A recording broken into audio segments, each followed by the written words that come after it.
everyone, and welcome back to our podcast. I'm Chris, joined by my brothers, Adam. Hello. And Eric. Hello.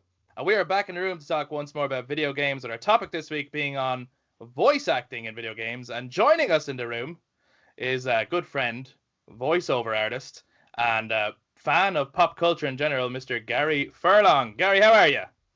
Good. How are you? How are you all doing? Super duper good. Gary, you're over in Texas, right?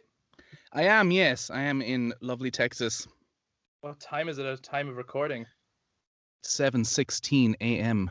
Okay, we fucking apologize.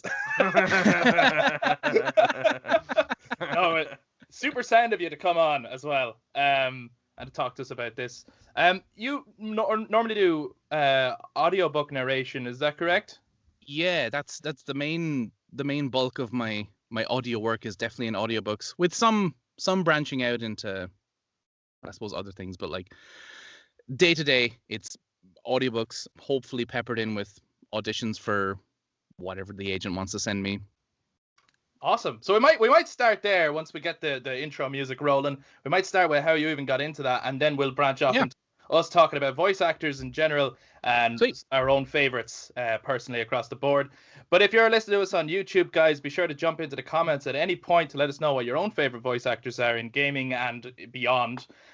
You could also touch base with us on our social medias, Facebook, Instagram, and Twitter at The Brothers Take, to let us know who your favorite voice actors are.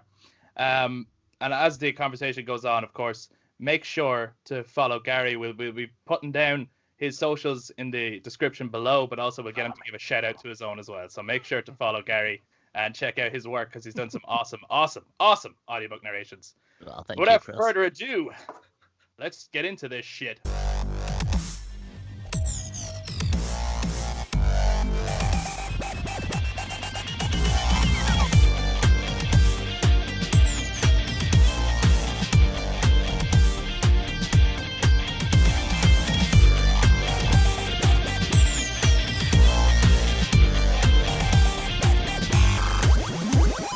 So I suppose just as a jumping off point, Gary, how did you get into voice acting and voice performance?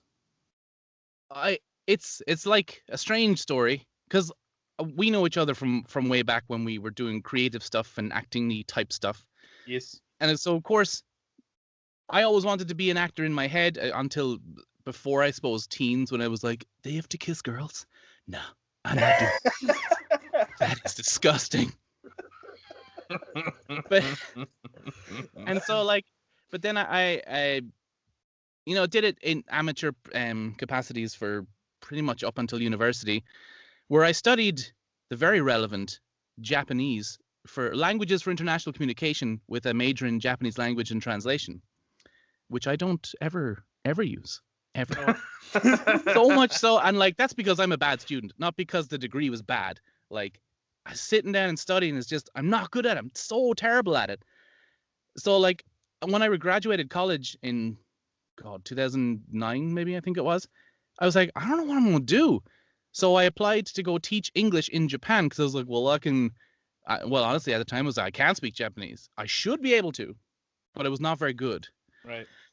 So I got accepted to the JET program, with the Japanese, I think, English teaching exchange, or Japanese exchange teaching program, or something like that.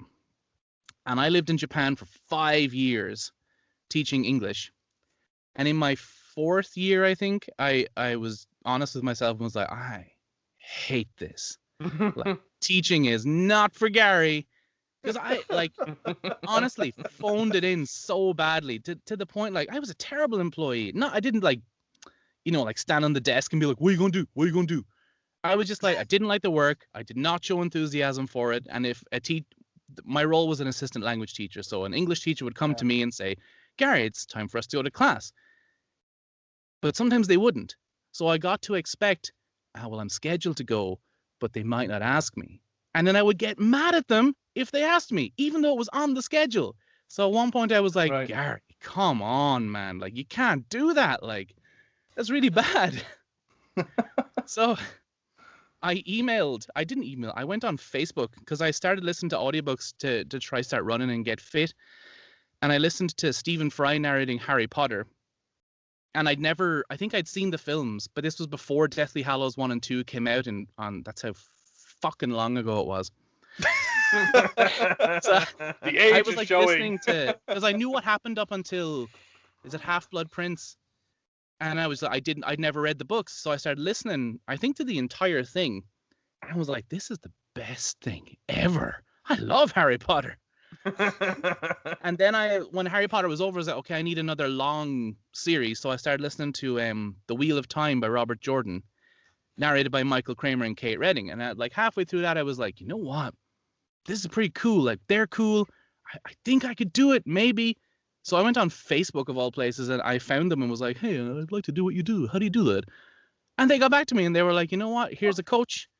Go email this person, and like, don't fucking talk to us anymore. They didn't say that, but I was just like, okay, I'm gonna do what you say because you were nice enough to respond. And so I emailed the coach. I started doing, his name is Sean Pratt. I took audiobook lessons with him. I would get up similar time to this before going to work and just do like an hour-long session with him, go to work. And I was on this terrible voice casting site called voicebunny.com. Don't join it. It's one of those pay-to-play sites that will put up like, hey, you're going to do a radio campaign, you're going to get paid $50. Right. Yeah. It's like if you join one of those extras sites, right? That they, you know, those ones where it's like you pay to join. Yeah. You get on movie extras. You do you do a photo shoot, and that's it. And every so often they'll go, yeah, there's something happening in a hotel nearby if you want to, like, I don't know. Go I will say the one thing I did for movie extras, I never did the extras work because it was like €80 a day, which is not bad money. But like oftentimes I heard stories of like you're just standing there doing nothing. It's awesome. And if you've done it, I don't know, but I can't imagine. People are like, it's great. Yeah, you do just stand there. It's great networking. Yeah. I imagine it can be good networking, but as an extra, if you approach anyone with even a speaking part, I imagine they'll be like, get the fuck away from them. Yeah, well, actually, yeah. You don't talk to them. I was an extra on a Donald Gleason movie, and I don't have a fucking clue what movie it was, right? We were filming on Good Friday because they needed to do it in a pub, and all the pubs were closed, which is great. So they were able to use the pub on a Good Friday. But yeah, we were not allowed to talk to anyone. So I don't know if it's good networking at all. Good networking if you want to meet other extras. Yeah, which maybe, I mean, but yeah, like, cool. Can be beneficial, I suppose. But anyway, all that to say, like, the one thing I did do for movie extras was they got in contact with me and they were like, hey, we have this thing for Neil Delamere, Republic of Telly. Is that still on? I couldn't tell you, to be honest. I'm not sure. They were like, yeah, we're doing this this skit where there's like the premise was like all those home improvement shows that they'll show you the before and it's the bad music, and then show you the after and it's the nice music. And his joke was, maybe it's just the music. Let's see if it works. I walk out in underpants, bad music. Then this really buff, tanned, big fucking swole dude walks out and the good music, and they're like, woo, it works, he's hot, the other guy wasn't. That was the one thing I did from movie extras. Have I not seen this? It was a long time ago. I remember Seamus, one of our friends, Seamus Redzer, was like, I remember watching that thinking, is that Gary? It's like, it was Seamus, and you know what? I still have the Calvin Klein underwear they gave me. You really? That was your payment? Oh yeah, it's beyond destroyed at this point, I think, because it's just so old. Like, but they were like, they're not hardly gonna be like, give us that back, you big sweaty bastards. We need to use that in a shoot next week. Yeah. I wouldn't have been surprised if they did ask you for it back. Yeah. That belongs to wardrobe. Was that cheap? That is not yours. But that was just before I went to Japan in 2010, I think. Oh my god, it's like 11 years ago. Sorry. Anyway, it's okay. So we're all feeling it. Yeah. I took the audiobook coaching lessons with this fella, Sean. Excuse me. And then in 2015, my 5 years was up, and the 5-year cap on Jet, I think you get 5 years, You go home. You can reapply if you want. I wasn't going to do that. And like, I was not good. I was better with my money than a lot of people were, as in I only realized, because I went to Japan at about 23 years of age and then got like quite a good living wage. Now, I was never like broke or anything, but I also didn't save correctly, which anyone out there, save properly, until my 4th year. So I went home with not a ton of money, just thinking, you know what, I'm still going to try this voice acting thing. And then from 2015 onwards, it was just auditioning, like hopefully recording when they booked you and trying to learn the industry, taking classes continuously. And only when it became clear that like, all right, well, you're working too much to fit in the classes, I was like, okay, I'm now doing this full time. And that is how I got into audiobooks. By hating being a teacher, just like, okay, I have to try something else. Yeah, that's it. And it's been full time, I think, ever since mid 2016. So would you still audition for every project, or is there a point now where like someone might, if they've heard you do another book, they're like, oh, his voice is perfect. Do you mind doing this one? You have exactly what I want to hear. That's how it has slowly gotten. Yeah, at the start, it's a ton of auditions, and more so than just auditioning. Like, you have to, if they are interested, be nice, have decent email writing skills, like. But it was like I would audition a lot, but as the years went on, it was either repeat work from authors I had worked with, or that author had referred me to another author who then who wanted to work with me, and then now it's kind of both indie authors and publishers will come to me with projects they have, and I'm very lucky to not have to audition for too much. Sometimes a publisher will be like, hey, do you want to be considered for this book? And I'll be like, okay, fine, yes, please. Then they'll put me and whoever else to the author, and they'll say, I want that one. Sometimes it's me, sometimes it's not. So I wonder, so just jumping on to then voice acting in video games, and we're gonna open it up to the floor here, guys. Good. As if this was some fucking talk show. But yeah, what's the importance of like good voice acting in a game at all, or is it important to have good voice acting in a video game? How essential is as a component for you personally? Eric, I'm gonna come over to you first, man. That would depend on the game or show you're watching. Let's dissect the question. Yep. Yeah. What do you mean by? What do you mean Eric? by good voice acting? What is acting? What is a voice? Okay, Eric, break it down further. Take us on this journey.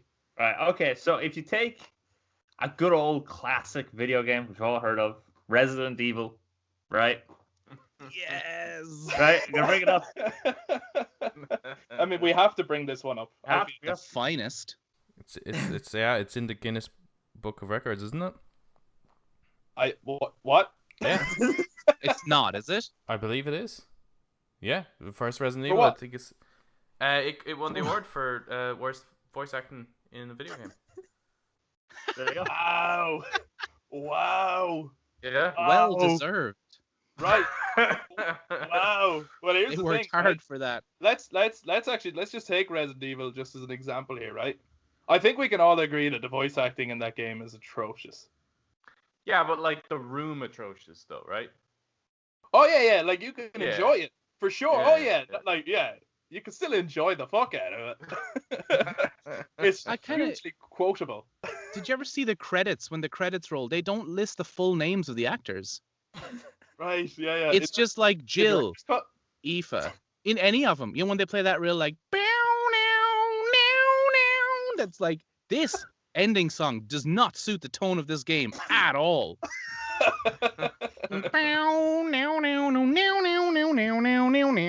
It's great. Look up Resident Evil 1 ending. It's fucking brilliant. But they don't list the full names of the actors, which makes me think maybe they were just like, Brian, come here. Say, stop, don't open that door. Yeah, exactly like that. Well, it is a bit like that, isn't it? Like it's hard to imagine that when you play that game, that like whoever is delivering Barry's lines is like a really, really, I don't know, talented voice actor. You are nearly a Jill sandwich. Yeah. Like, it's really hard to. Yes. But does that ruin the game? Is this for everyone or? Yeah. Not for me. No, I don't think it ruins the game either, because even if we look at the remake of Resident Evil 2, that also doesn't have amazing voice acting. No, it's not what the particularly hell was strong. that? It's just like, all right, okay, Leon is just completely okay with this zombie munching guy's face. Right. But everyone still loved the game because it's the atmosphere. So those things, I think, are games or products. Right. I mean, again, I know this is not voice acting, this is actual acting. The Resident Evil movies are some good crack, but the acting is fucking atrocious. Yeah, that's true. Yeah. So maybe the Resident Evil movies are very true to form, actually. You know, maybe they're actually spot on in terms of vibe and tone. I think it really depends on what you're getting out of the game, you see, because like the Resident Evil 1, the kind of puzzle mechanics of it, because that's what it is really, it's just a puzzle game. Like, that's incredible. That works really, really well. The survival horror aspect of it works really, really well. You're not playing it for the voice acting. But Right. I think if you were hoping to get like a really well told story with characters that, like, the characters push that story along, I think you probably would think that's a terrible game. So I think it depends on what you're trying to get out of it. Right. Yes. I'd say nostalgia plays a huge part, because it doesn't ruin the game for me, because I played it when I was, I don't know what age, was I even in my teens yet? Like, and in my head it was like, this is the scariest thing ever, and I didn't really think about the voice acting. Mm-hmm. But with the level that voice acting's gotten to, and you play it now, I think, like, the graphics suck, but I still think it's not unplayable. Oh, like, yeah, I've no. played it recently. That moves fine, controls fine. For as blocky as it is, the models look actually kind of great. And I think if you're like, oh, atmosphere, stop, don't open that door, that will, like, what? Like, it'll take you out of it. Yeah. But you also don't know what happened was happening behind the scenes. Like, if just when Eric mentioned Resident Evil 2, and, like, I think the same situation was with Final Fantasy VII Remake.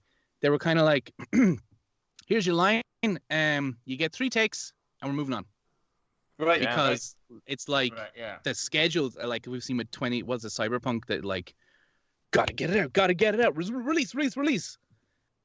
And the actors, I think, are trying their very best to, like, get what the director is saying and see what's on the script and be like, okay, I'm terrified. What am I terrified of? Okay, it's a zombie. Okay, oh, what's going on? Wow. Well, actually, you've raised a good point as well, in that the line that we get might not be the best line they did. It might not be the best line they did, but Maybe. it also might not. They might have never said that line in that way, because it could actually be chopped up versions of 3 different takes. It's crazy how good they are at doing that. Yeah. I like that this. Yeah. But I didn't like that there.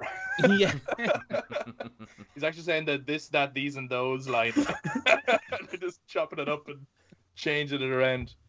Okay, so we've highlighted that Resident Evil, good game, bad voice acting, right? But doesn't necessarily make it a bad game at all. Which game was the game changer? I feel like there's a particular game that was the game changer that then set a bar. I have one in mind. Yeah? For voice acting? I wonder if it's the same. I wonder if it's the same too, because I have one in mind as well. I have one in mind that I have a feeling 2 out of the 4 of us are probably thinking it, or at least 3 out of 4. Or maybe we Place all your are. bets, people. Start placing it. Oh, okay. Oh, we should have had a piece of paper ready. We could write it down and just, like... My prediction. My prediction is... Adam, do you have one? What do you think? So when I started taking voice, like, games delivering voice acting seriously, or that it ended up game that's like setting the it, bar well, it's for set, like, for industry. example, right? Resident Evil, when it first came out, it was not noticeable that the voice acting was bad, because voice acting wasn't really a prominent thing in games. Like, not even every game had it. And when it did, it wasn't like you weren't getting Norman Reedus to give his fucking body double to be in a video game, right? No, yeah. So at what point did it become a very serious thing where it's like, okay, whoa, you could tell some really great character stories in video games? Fucking hard to say. I think with it definitely would have been in that PS1 N64 era, when they could actually start using audio to that effect.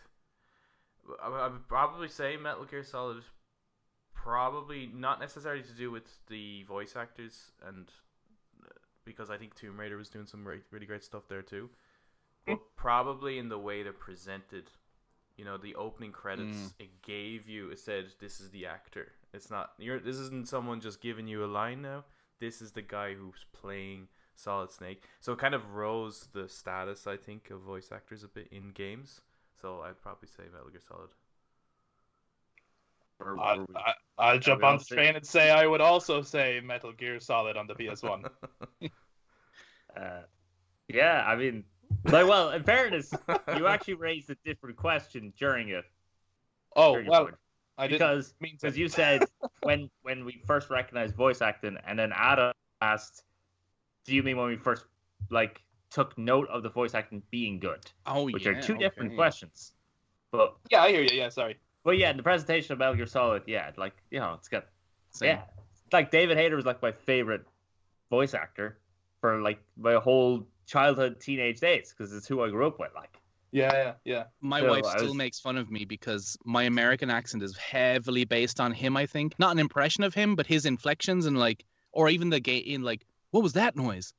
The right. The emphasis of that noise. Mary's like, why do you say that like that? Just like, was it wrong? Oh no. Because David taught me. Yeah, that was a good point though when you noticed it. Sorry, Chris. I would agree that I think Metal Gear Solid was the one where it was like, whoa, and then suddenly you're playing games and there's a certain standard in your head of like what now has like good. I mean, I would say Metal Gear Solid has fantastic voice acting across the board. It's got an incredible cast of voice actors, and then suddenly you're kind of like. I think it's you didn't notice Resident Evil had bad voice acting until you played Metal Gear Solid, and then you go, oh hold on a second.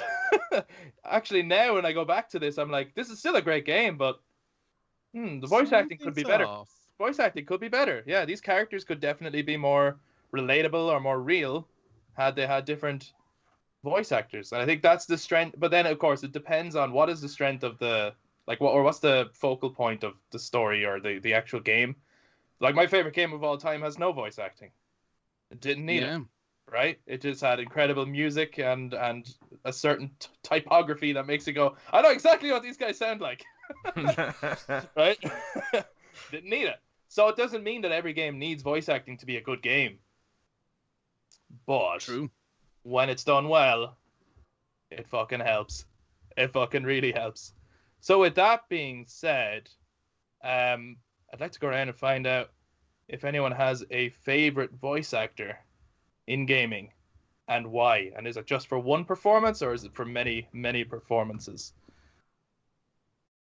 Eric, I'll come to you first. Okay. So like I said originally, for a lot of my life growing up, it was David Hayter because he was the only voice actor I knew, and he played the main character and was like, yeah, he's awesome. Because I think even in PS2 era, they never really, apart from Metal Gear Solid, actually took note of the voice actors, like giving you their names, really. Not in that way. But now for video gaming voice actors, it probably would be Nolan North.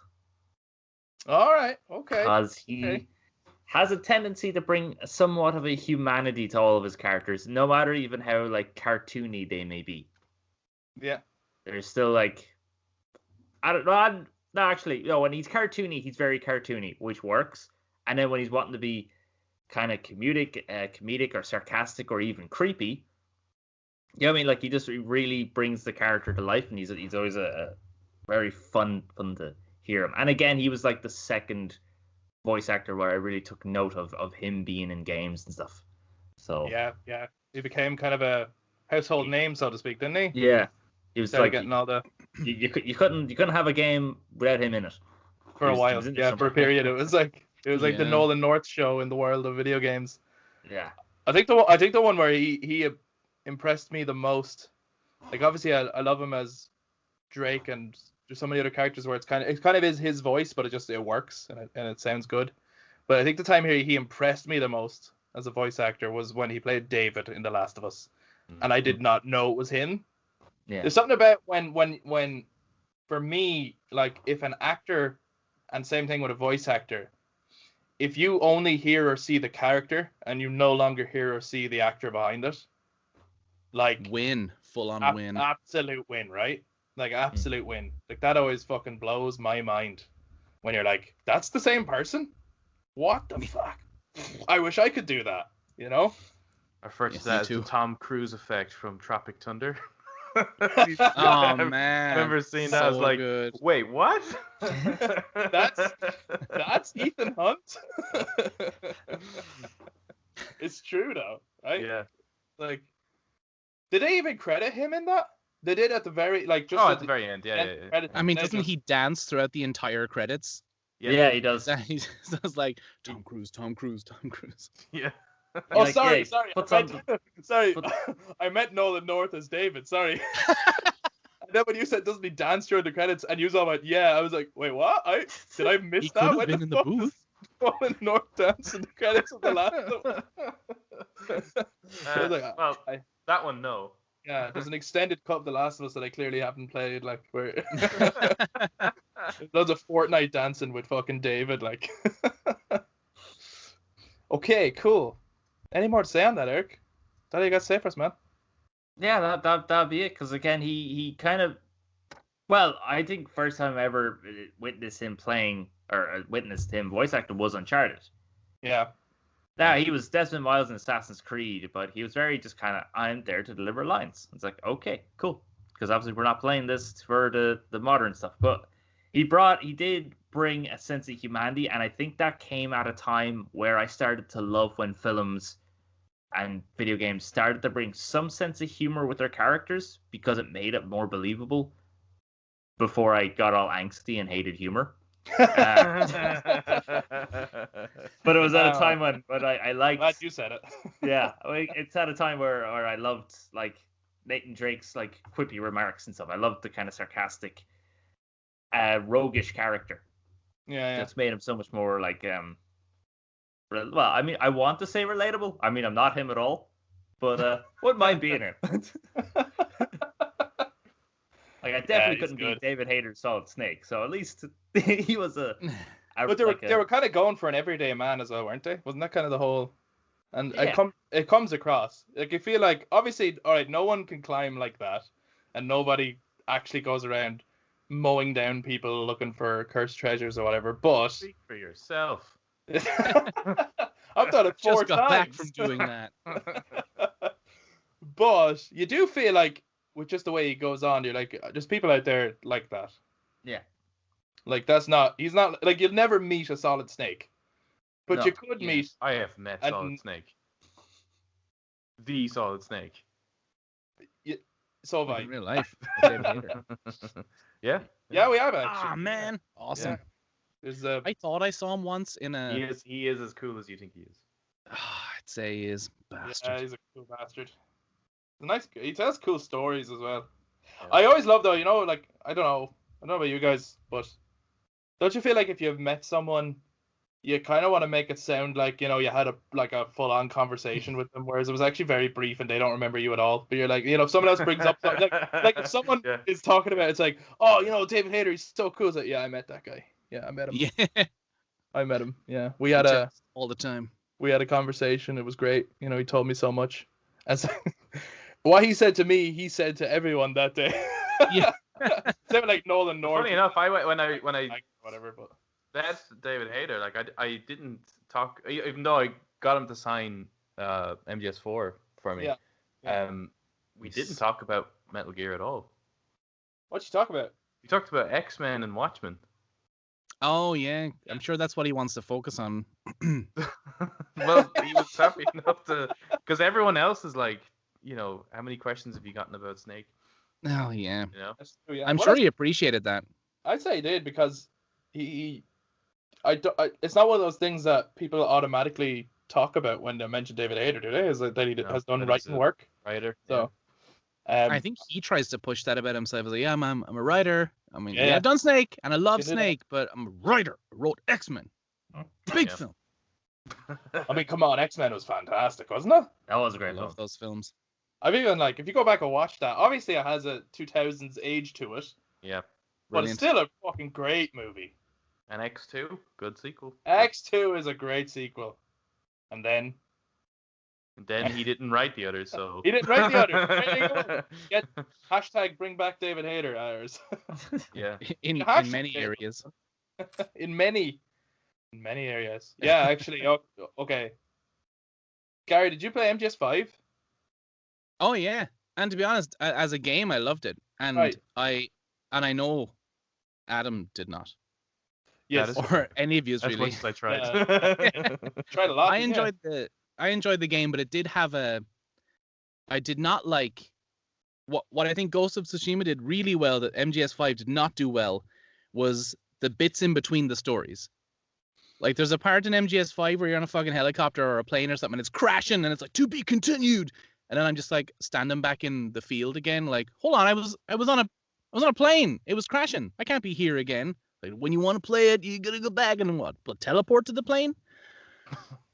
But it did have a bitter note throughout the whole thing, just because you knew what happened in the background, and Kojima was like, I love Hollywood actors, and now I have enough money to get one. Because Kiefer Sutherland did a brilliant job, but he's not Snake, regardless of how good an actor he is. Yes, yeah. He's a fantastic actor. And if it had just been that game with just him doing that voice, I'd be like, yeah, he was great. But it was like, that's not who we all grew up with. That's not who's been in every other game and every other iteration of Snake was this very specific voice.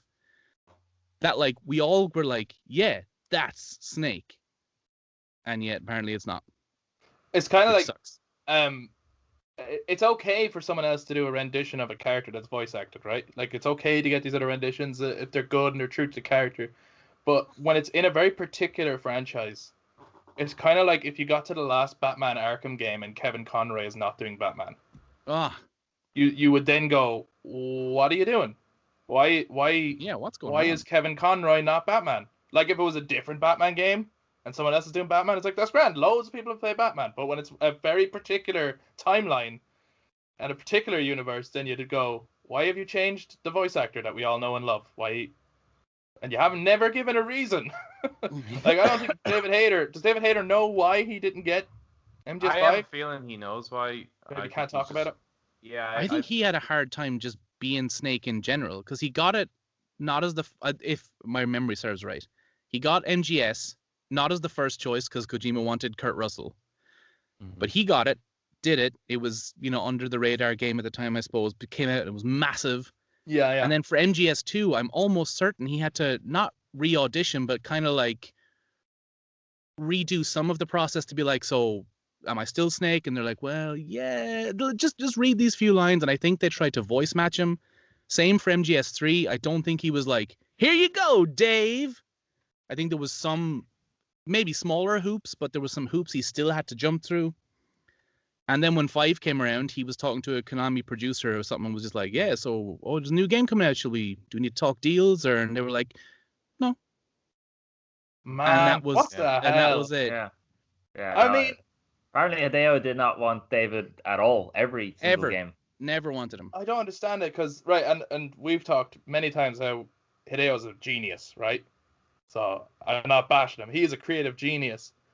But for the Western audience, it's like if you mention Metal Gear Solid, the first thing we think of is Solid Snake's voice, like David Hayter's voice, Like everyone goes, Metal Gear, what the hell? Like, everyone just does impressions of that performance. So it's just really weird to me that he would have to fight to keep his place when it was like, nobody was sitting around doing. I mean, okay, sorry, people probably were, but you when you heard Metal Gear Solid, you didn't sit down and go, Otacon's voice. That's the thing, Like, why would you have to fight for your place when you're David Hayter? When you're like, I could be misremembering, but I did read an article where he was just, it wasn't like, oh, Dave, it's you. You're the big guy every time. I think there was some few things he had to do to just reaffirm his position as Snake. Man, that's fucking sad. Which sucks. I think what makes it hit harder is just that they didn't change the Japanese voice actor. No. That remains consistent the whole way through. Yes, It always has. Yeah. So I always thought, like, well, if maybe Kiefer was, because of the way the story plays out, that it's not really Big Boss, it's like a version of him, I guess. It's like the ideal of Big Boss, so an idea that people can hate rather than the actual dude himself. Yeah. It's like, okay, that's kind of cool. So maybe he's changing the voice to, because it's a different dude. But then they didn't for the Japanese version. It's like, okay, well, that doesn't add up. And they also said they wanted, like, we want a more mature actor who, who's been on camera and can do the, we can motion capture his face because he's such a good actor. And it's like, and he's the correct age. And it's like, David Hayter almost aged simultaneously with Snake. Like, by the time you get to Phantom Pain, Snake, he's what, mid-40s? Even if he's early 50s, he's going to sound the same as when he was 40. Mm-hmm. Yeah. It's like, that David Hayter is perfect for that. Yeah. I think that's a kind of a point I was wanting to get around to at some point, and I think this is a good point to bring it up, is that You just said point so many times. Sorry, I just want to get this point across. Okay. Yeah. Well, you point out that point. Yeah. I just want to point it out. But just point it out then, will you? Okay. Well, let me get to my point then, Chris. Okay. Is, especially with what Kojima's doing, like, I absolutely love what he does and I love his work, but there's this invasion a little bit into the industry where they're kind of taking in kind of TV and movie actors and replacing the voice actors of this industry. I feel like a lot of voice actors are definitely not taken seriously or even to the same standard that on screen. Like, remember even when Andy Serkis was doing Gollum? Like, I mean, to this day, he still has to explain, oh, no, it is acting, it is, it's like, why do you have to, at this point, still explain that? It's ridiculous. And just to go off, like, so I would say the same with Eric. Nolan North would be my favorite voice actor in video games. Right. Purely because you hear a lot, it was like, Nolan North, he sounds the same and everything. And it's like, your perception of a voice actor is that they have to put on a funny voice. Right. Whereas he's like, he can bring, same voice, whatever, but he's really bringing different characters. Like, you cannot say that his role as a Captain Martin Walker in Spec Ops, you can't say that his role in Spec Ops is the same as Drake. They sound the same. It's not the same character. It's clearly not the same character. Yeah. And also for the likes of, like, even Uncharted, he did the motion capture as well. Yeah, I mean, so while he's doing the voice acting, he's doing the physical acting as well, which is another thing a lot of voice actors do nowadays. Well, they've always done that. I mean, if you look at Kevin Conroy and Mark Hamill, when they're performing, like, that's why Kevin Conroy said that he really hated working on the Arkham games. And he hated it because normally when he's recording the animated series, across the room is Mark Hamill, and they're bouncing off each other, and you can see them performing, they're moving their arms and things like that, because you have to. You can't just fucking... Well, maybe you can, but I imagine... Not as well. There's a lot of physicality to getting the voice out. That was a good point. Sorry, that's what I was saying. That was a good point. Thank you. Like, the majority of people do not think that. Like, no, they probably don't. Fucking dead right, because people, like, sorry, go ahead. You have to put VO at the end of your title. That was something that we discussed, was like, as though that's different to actor, it's really, really, it's odd. It really is odd that it's just kind of not held to the same standard, I guess. And but even I think there is an invasion. There's an invasion a little bit of wanting to get on-screen actors into these virtual worlds, and it's like, you don't need to do that. You can make them look like anything you want. Yeah. Yeah, it's weird. Yeah, definitely. Even the entry bar, people like will come up to you. I can do a funny voice, or I can do silly, and I'm guilty of that as well. I thought, like, I can do an impression of Darth Vader and then pitch my voice down, and also exactly that. It's like, who cares? Like, no one's ever gonna hire you because you can do a silly voice. Are you a good actor? If you're not, you really shouldn't be doing voice acting, like, at all. Yeah. Because like you're saying, just like Nolan North doesn't change his voice a whole ton, but he changes every character he plays to where you're like, yeah, that's a very different, like you were saying, it's a very different person. Just because they sound a little bit like someone else doesn't mean they're the same. Yeah. I mean, Mark Hamill is one renowned for doing silly voices. Brilliant. But yeah, because out of video games, Mark Hamill would be my favorite voice actor. Outside of video games. Now in video games, he's also fantastic. But yeah.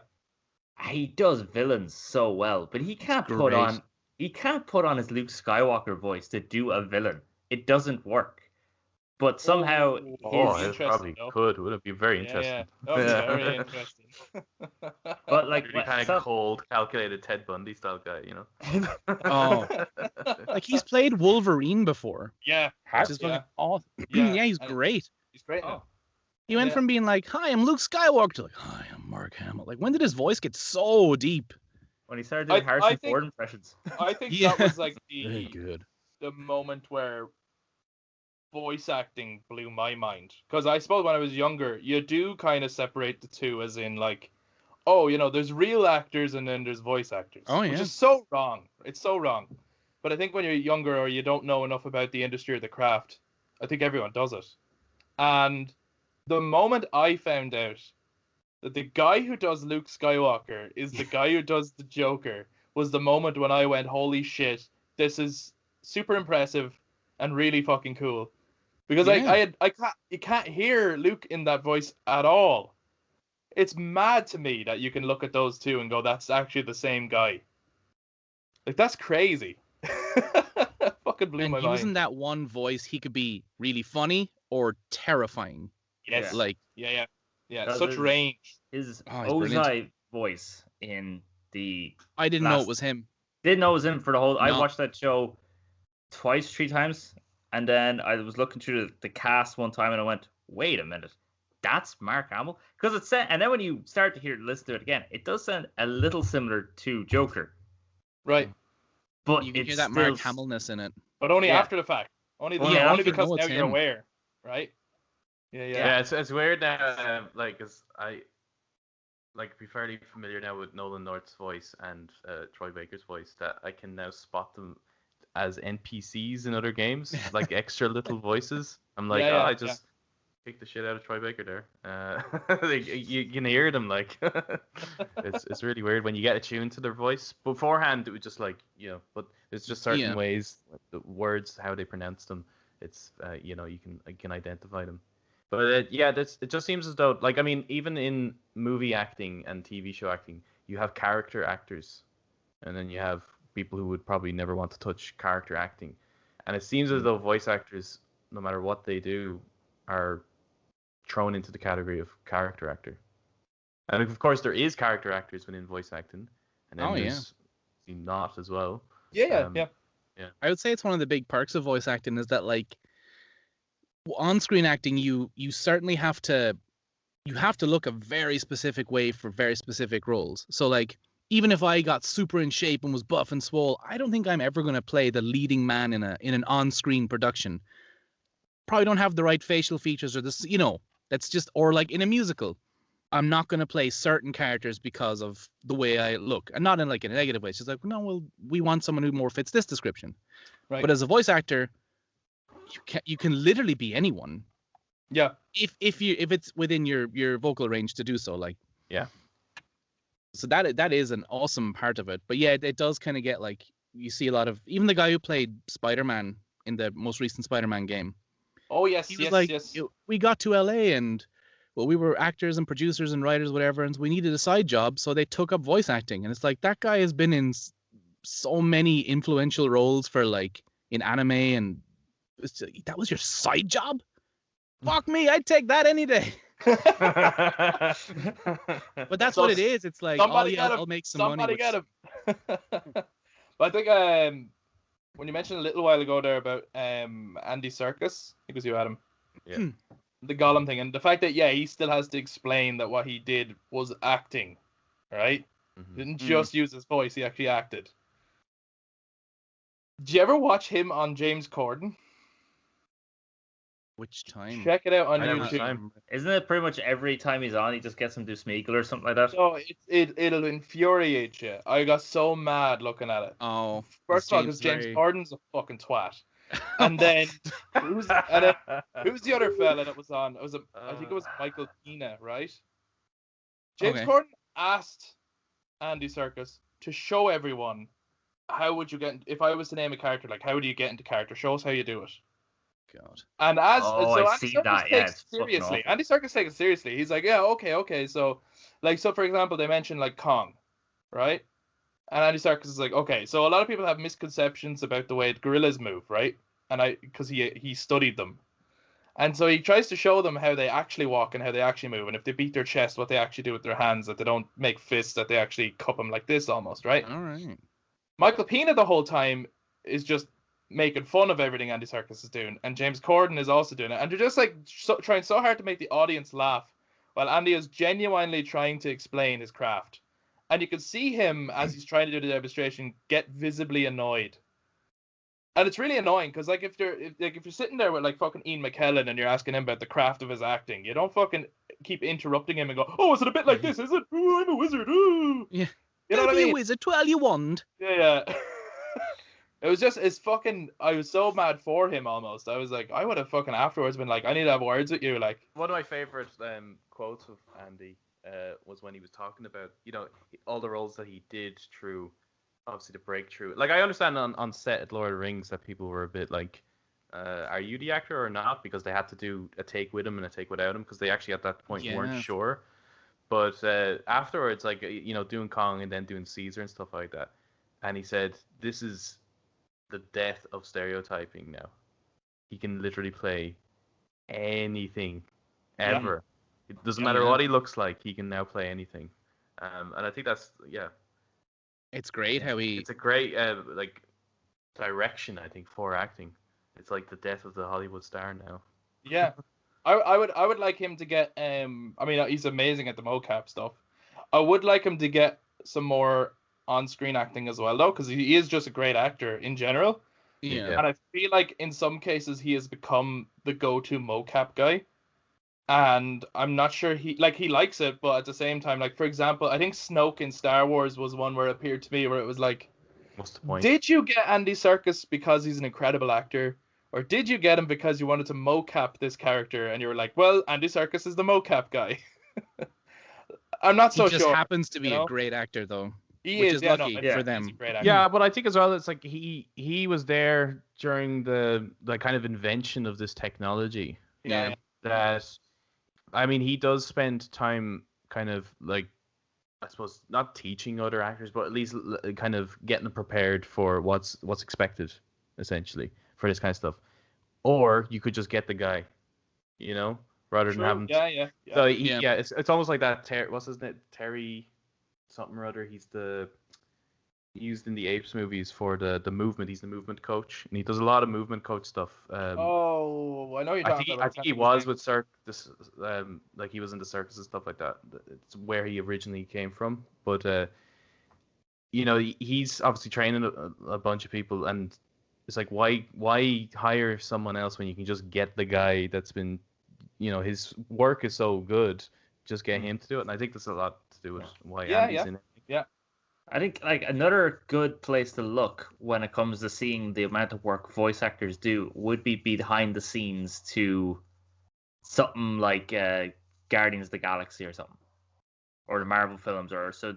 For like Bradley Cooper doing Rocket, or even if you look at the film Logan, where behind the scenes, that's a great video. Logan's run through the forest, so obviously they can't record that sound. Oh yeah, and he's doing so he has to do the ADR behind it, and he's doing the run, and he's throwing his fists, and he's that's an interesting point. It's like, okay, so what's really the difference then between voice acting and ADR then? Because you're getting like, you have to bring it the same intensity. Like you see Hugh Jackman doing that, and he is in his head. That guy is back in the forest with big fuck off claws on his hands, and he's killing people.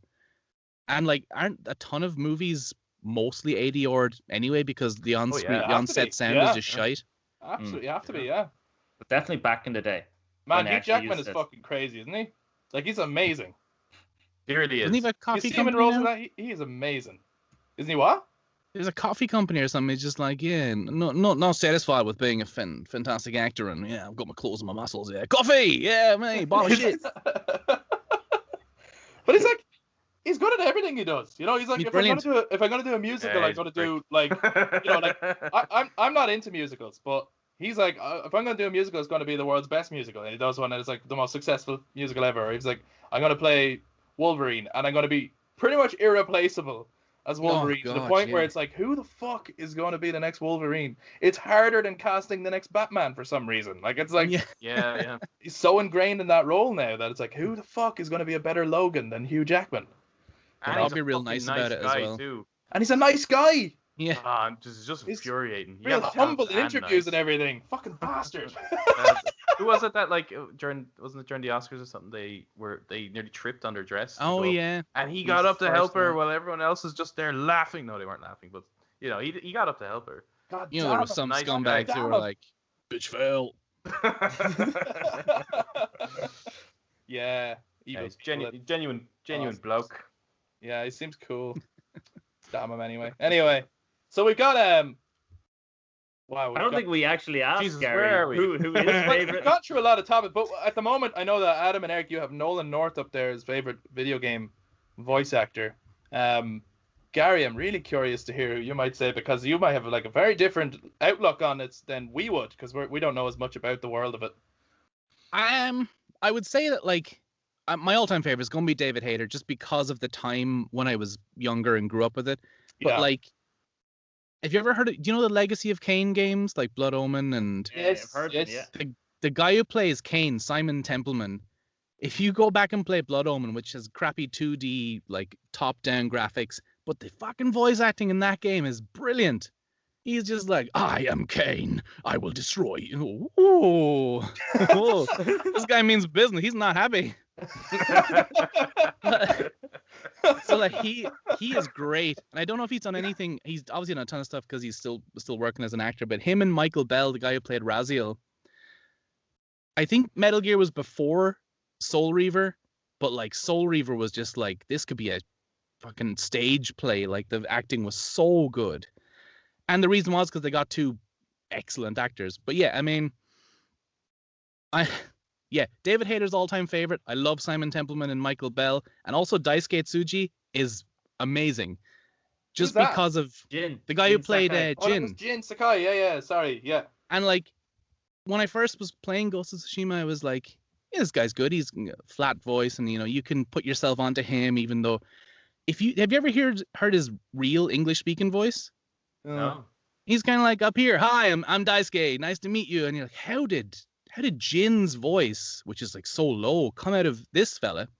And if you look at his English speaking his demos, he sounds like an American dude. And if you look at his Japanese speaking demos, he sounds exactly like Jin, but in Japanese. So because he grew up, I think he grew up till he was about 8 in Japan, then moved to California. So he has a grounding in Japanese, but then the rest of his life in English. So he knows both mediums, and was able to bring, like, he sounds like a Japanese person, but speaking fluent English. But I don't know, he sounds how Japanese media like their starring men to sound, but in English. And only when I was like, holy shit, like, because when you maybe I said this right, but when you see his Japanese reels, holy shit, that's Jin. But the English reel, that's not Jin, but that is. But he makes the two, and that's Jin. Ah! I was just so impressed, and I was like, holy shit, like I think he's great. Yeah. So David Hayter, yeah. I still think he's amazing. No, absolutely. But I was like, when playing Ghost of Tsushima, like, I wasn't given the character much credit in the beginning, because I was kind of like, it's kind of bland. It could be anyone, doesn't really matter. But the game is amazing, right? But as it went on, it was like, holy fuck. It was bland on purpose, and now it's really starting to show. And it was always kind of like trying to keep honor, or kind of trying to keep some kind of facade of nothing phases me. And then, like, the more he opened up, it was like, this guy is fucking amazing. Like, this is an incredible performance. I'd say more so than any game I've played recently, and arguably I haven't played a ton, but like, when you can see when Jin starts to struggle, almost to the point where you're like, I don't know if I can keep playing this fucking game. Like, I love it, but like, I don't want to know what happens in the story next. Jesus Christ, poor Jin. And then leave Jin alone. He is a nice boy. There's some key moments when some stuff happens and you're just like, oh my God, like that guy. You don't think, oh, the actor's great. You just think Jin's having a hard fucking time. Yeah. And like you were saying, like that's the best. You don't think, oh, that actor's great. You just think, oh, poor Jin. Right. Yeah. I mean, that's always for me. Like, there's no harm in being able to recognize an actor either. Like, for example, like Nolan, who's been thrown out there. Like, at this point, I absolutely know when Nolan is the actor. But that doesn't take away from the fact that he does an incredible job every time, and he does exactly what's needed of the character or what's needed of him. I think for me, my favorite voice actor in gaming is Troy Baker. He's amazing. I think it is. I mean, there's a couple of roles that he's done. Well, there's loads that he's done where he's brilliant all the time, really. But there was one in particular, I suppose, which we've talked about many times. But like, I don't hear Troy in Joel. No. At all. I don't hear anyone in Joel. I just hear Joel in The Last of Us. So that blew my fucking mind to the point where it was like, this is just incredible acting. And for the longest time, sure, even before that game, I didn't know who Troy Baker was. So I was just like, I don't know who this guy is, but I'm blown away by what's happening. And I kind of expected it to be an older dude, actually, when I, first heard Joel speak. And when I found out who it was, I was like, holy shit, he's nothing like him at all. He's nothing like him. And then when he did the Joker, right?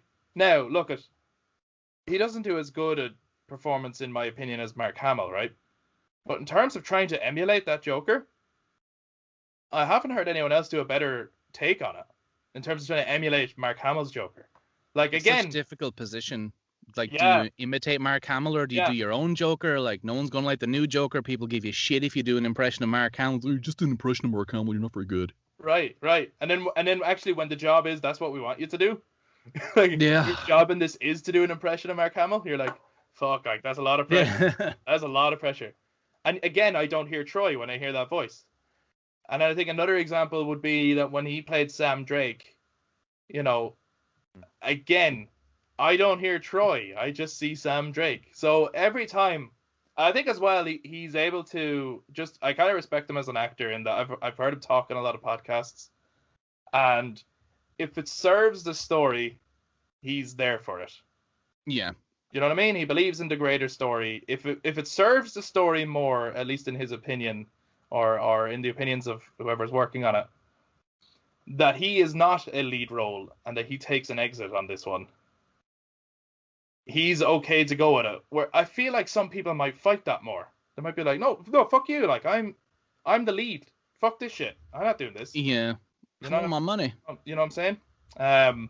So I kind of respect that too. That he's like, if it serves the story, then that's my part in this. Which I think any good actor should do anyway. You know, it's not about you.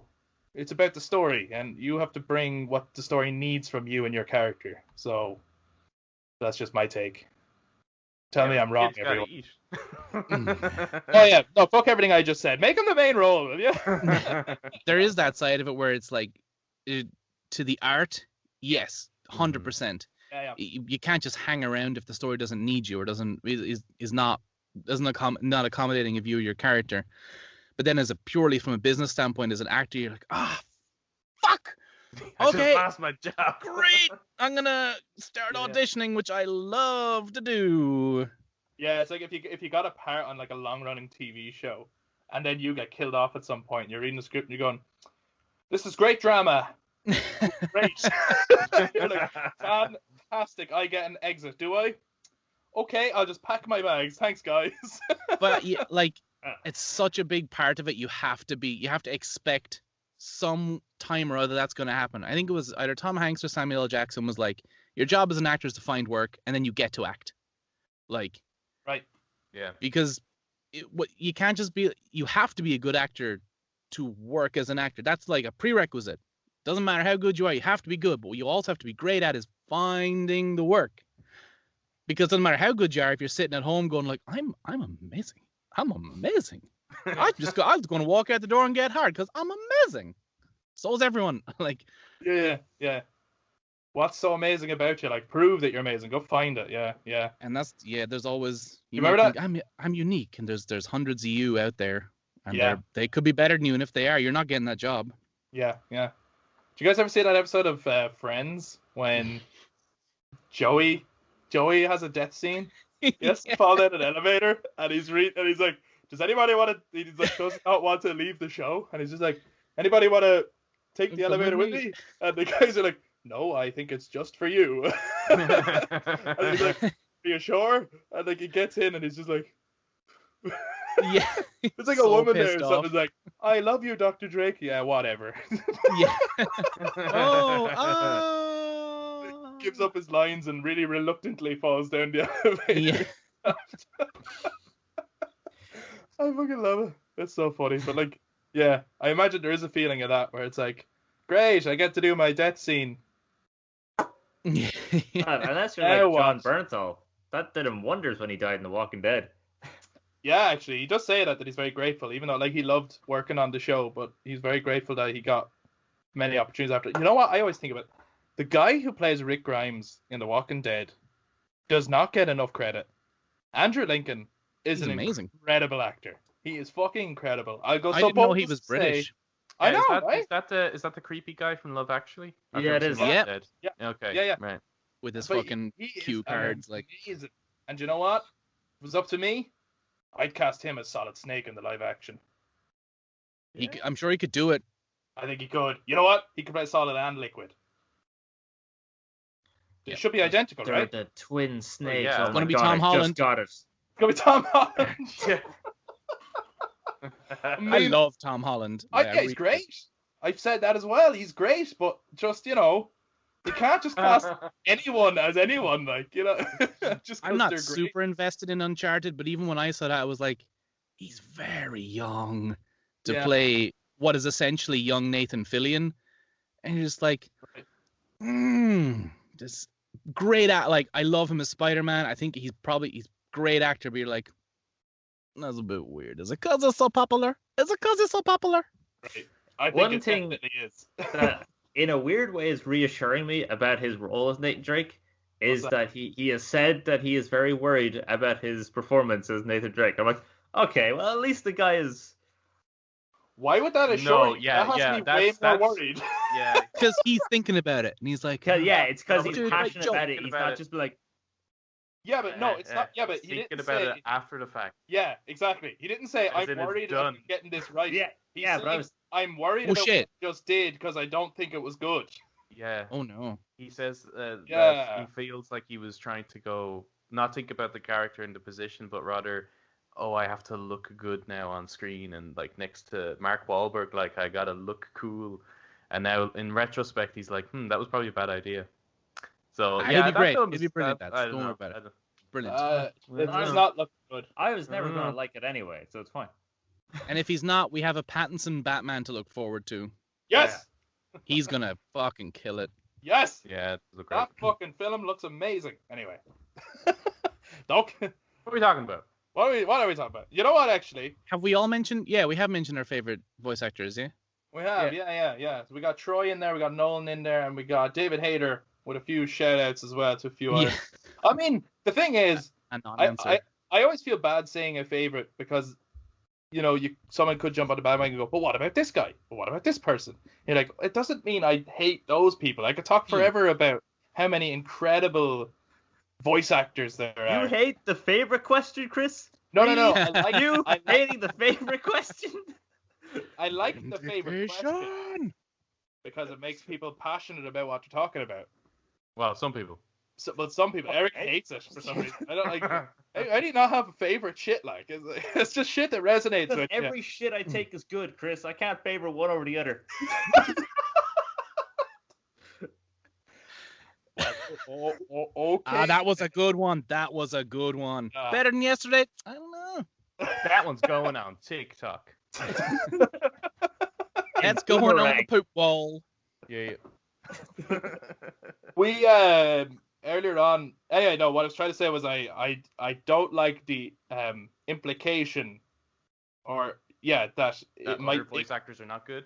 Yes, right. that's the part I wouldn't like. That someone might assume I love talking about favorite shit, but I would hate to think that it means it's like, oh, so you hate this person? It's like, no, Jennifer Hale is amazing, and like there's so many incredible voice actors out there. John DiMaggio, he's amazing. But when you're trying to take it down to who has impressed you the most, just because what you've seen so far, like someone else could change it in the future. Laura Bailey is another incredible voice actor. There's loads. I think the kind of not, I suppose, character-based voice actors, what people would assume voice actors to be, which is making like voices, these certain kinds of sounds, I guess. A lot of them I think are really, really damn iconic. Like where if you were wanting to present a new game or a trailer to the next sequel or something like that, all you would have to do is just get them to read a line in the voice, and it's enough to like Master Chief. Like that type of voice, David Hayter's Solid Snake, that type of voice, like those are obviously like really, really great actors too. To be able to invent such an iconic, almost like a signature or brand. It's the brand of the. What they did with the teaser for the next God of War is exactly that. Yeah, they just had Christopher Judge's voice speak over the logo. So well cast. Oh my god, amazing! Yeah, incredible. I couldn't believe it wasn't the same guy. Because there's obviously the character has changed, but there's so much like little nuances that it's like, oh yeah, it's the same guy. It's the same. You can see the Kratos from game one eventually get to that point. Yeah. But he's able to bring all this extra kind of baggage with him as well. He's incredible. He is. He's really, really good. I feel a little bad about something that we said earlier. Right. And it's only because it's so famous, I think, that people do jump to this one. Right. We talked about Resident Evil 1 being an example of bad voice acting. In a good way. Right? In a good way. It's a fucking great game. I love Resident Evil, right? I love Resident Evil. So I'm not bashing it. But what I don't want anyone to think is that we're in any way saying that Resident Evil 1 is the example of the worst voice acting. Because, I mean, have you played Lost, the video game? It's worse when you have people trying to do impressions of other people.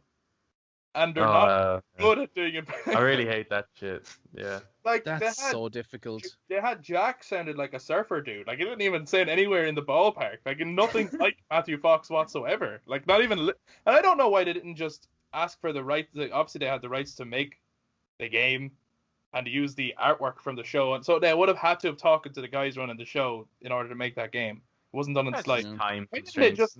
No, but why didn't they just take? I don't mean like get the actors in. Why didn't they just take some of their audio clips from the show? Just play their them. Agents would be incensed if they weren't getting paid for that. Oh, really? Oh, yeah. Because, well, I'm going to guess... Lines? What's that? When they're already recorded lines?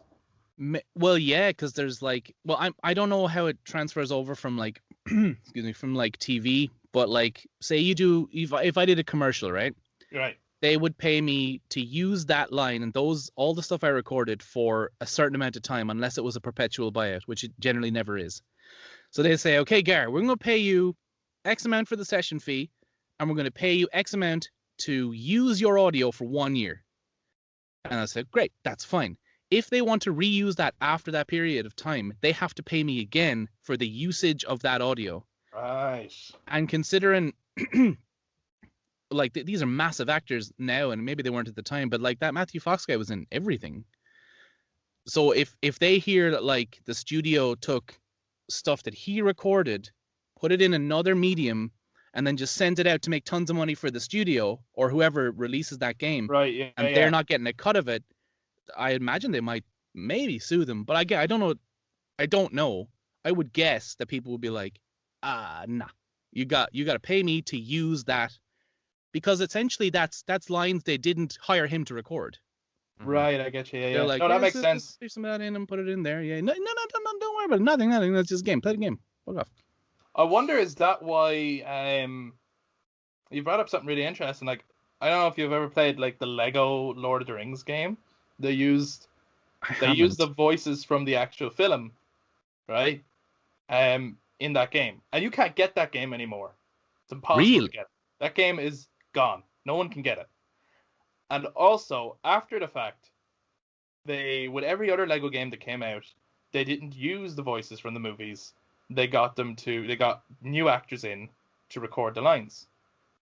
Did they? So you having said that, yeah, like if you played a Lego Marvel Superheroes or whatever, they're not using lines from the films or anything like that. And if you played a Lego Star Wars, like I think Lego Star Wars The Force Awakens or whatever. Well, I thought Lego do have that. Voices, no? Are they different voice actors in that, Gary? Do you know, or did they use lines from the movies? I don't know. I don't think they use lines from the movies for The Force Awakens, is it? Yeah, for The Force Awakens. I don't think so.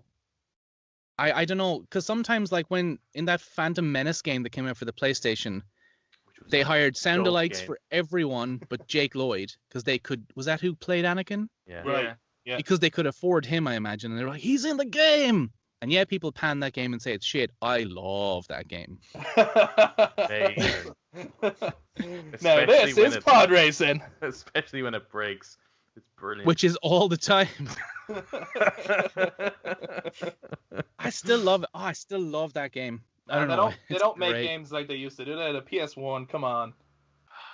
So good. Yeah. And they're tiny. They're tiny, like in terms of just like megabytes. Mm-hmm. You can get like, that game is 700 megabytes? What? I can play that on my fucking phone. Yeah, there's songs bigger than that. That's insane. Oh man, now you have to think about the PS1 era. I mean, some of the best voice acting ever was Abe's Odyssey, right? Like that game's so good. That just sticks with you. Every line that said sticks with you. Totally. There must have been some games, and maybe Resident Evil was just a victim of like the translation's not great. Shit, they're expecting a US release. Yeah, record that. Nah, that's fine. It's fine.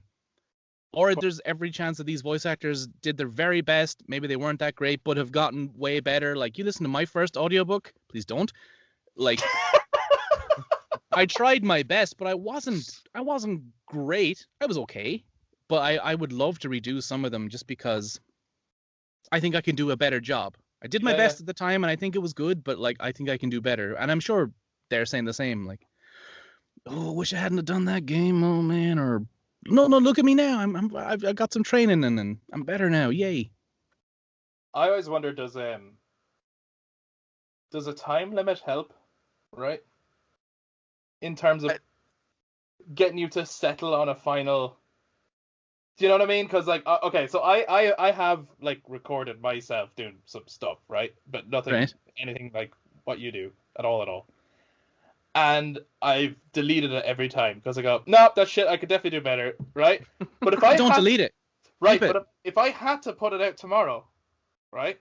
At some point I'd have to go, right? That's gonna have to do. I'm gonna have to. You know what I mean? Like if it was for something and I had to put it out somewhere. So I wonder, does a deadline help, or would you forever re-record if like would you ever be fully satisfied with what you did? I mean, at the time maybe. Then you listen back and you're like, that's not good enough. Why did I think that was good enough?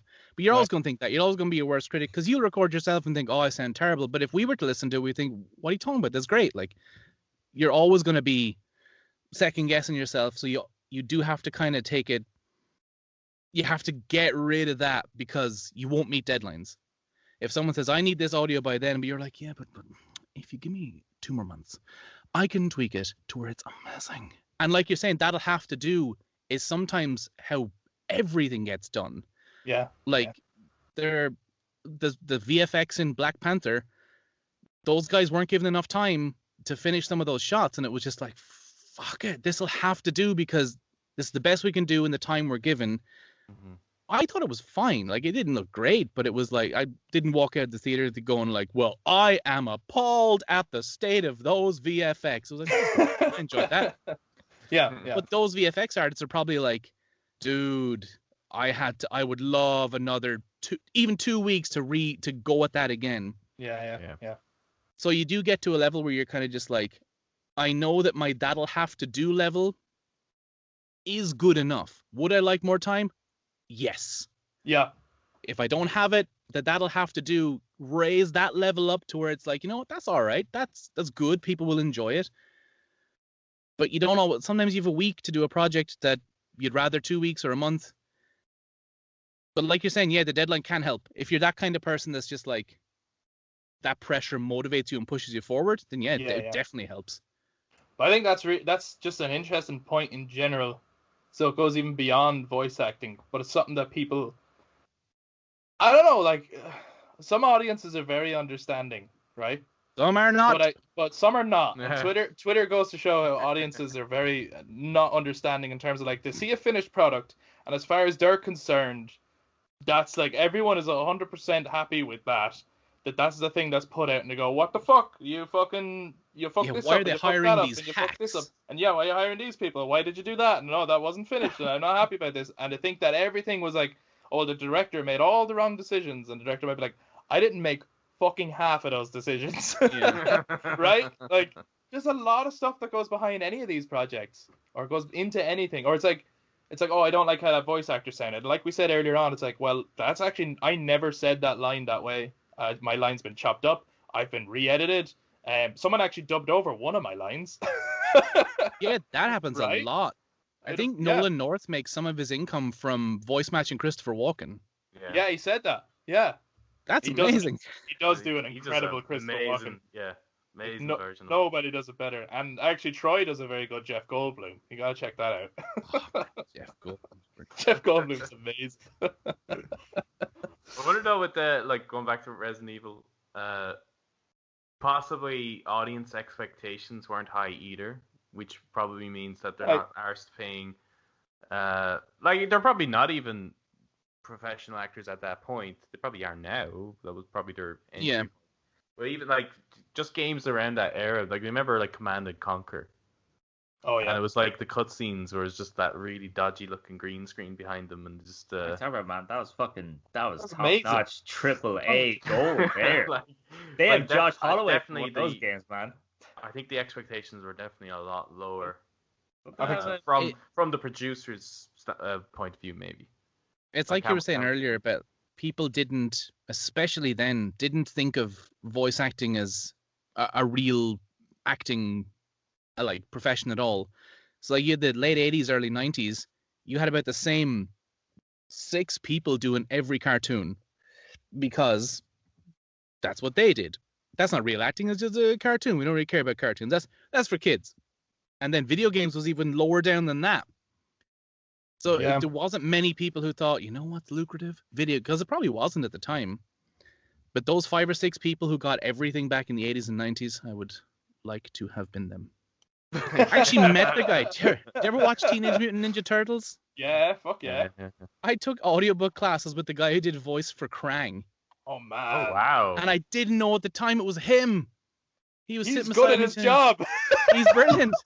He sounds nothing like Krang. He's like, yeah, hi, how you doing? We're just going to go over this now, blah, blah, blah. I'm like, yeah, thank you very much. You're very good at what you do.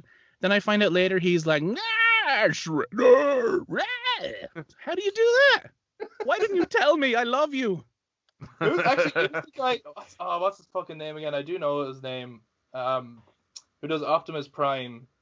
Peter Cullen. Yeah. He's incredible to listen to on stage. Have you ever just listen to him?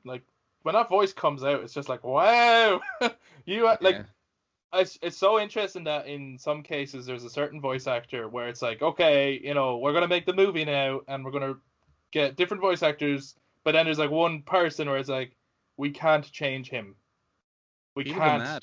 There's no better than that. Look at they changed Megatron, and that's perfect, and it was fine because it was like. Wish they hadn't done that. Frank Welker is amazing. I never watched Transformers.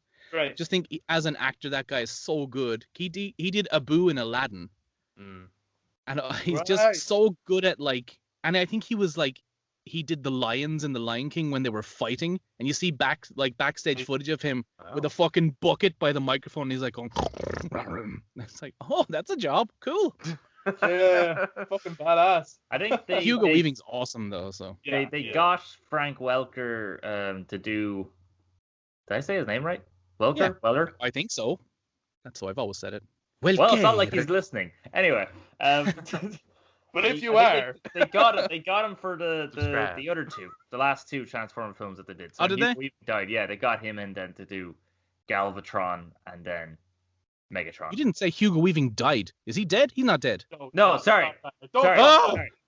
Hugo Weaving's version of Megatron when he died. No, Hugo Weaving is thankfully still alive. That's a day I'm not ready for. There's certain, you know what? There's plenty of people. I'm not ready to hear that kind of news. I don't want to hear that news. Anyway, you start seeing like some of your favorite actors go, and you're like, shit, the future's dark. Because it's just going to get worse from here. He's a great voice actor and has a great sense of humor. Who's that? Patrick Stewart. He's brilliant. What's he voice acting? Well, he voice acts in American Dad. Yeah. And Patrick Stewart? Yeah. And he voice acts in Family Guy, where he often takes the piss out of his character, Captain Jean-Luc Picard in Family Guy. So he does his own voice.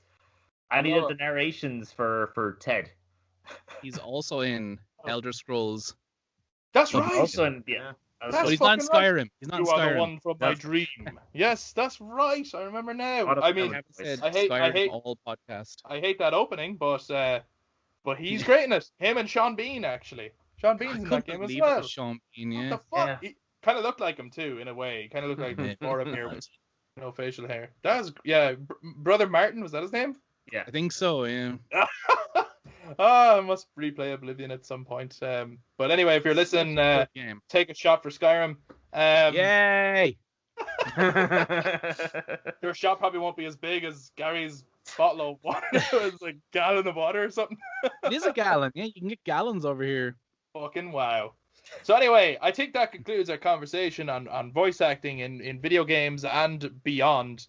Thank you so much, everyone, for listening. If you're listening to us on YouTube, be sure to jump down in the comments and let us know who your favorite voice actors in video games and etc. are. You can also, if you enjoyed this episode, give it a thumbs up, hit subscribe, and click that notification bell so you know we'll put out future episodes. Gary, where can everyone check you out, man? Oh, you can find me on Twitter and Instagram at Gary Furlong VO, and I have a website, GaryFurlongVoiceovers.com.